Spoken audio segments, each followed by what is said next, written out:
how did you pull them out? Did they break off? What do they do? And these were doctors that were trying to get an understanding of what this is from their own perspective.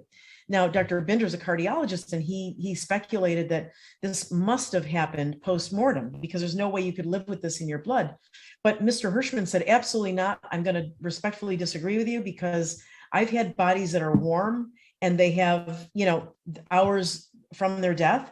And he said, I've pulled out every bit as much. He said, so it couldn't happen in that short a time. But what I speculate is that the material is compressible so that maybe when a person dies, it kind of just swells and fills the vessel.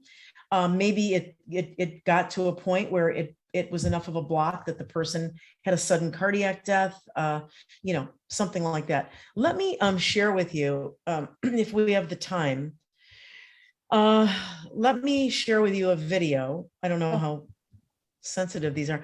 This is a picture, a little more of the deceased person, but he's showing you all of these are things that he pulled out of these white things. There's blood, but that he's pulled out of this person's leg. Both legs, it's never one-sided. It's bilateral rather. And then here's an interesting picture.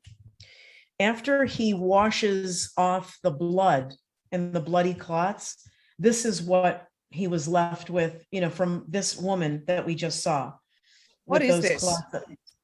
That is the white fibrous material that you saw extending. That's part of the clot.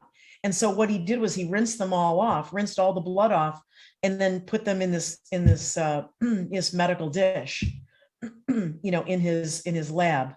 Has anyone been able to identify what this is made up of?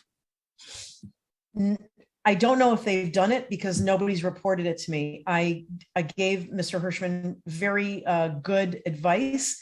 I told him he should work immediately to get a lab to analyze what it is, because until we know exactly what this is composed of, we won't be able to help those who've been jabbed. We won't be able to reverse or affect or protect them in any way unless we know what we are pushing back against. I told him that it would be important.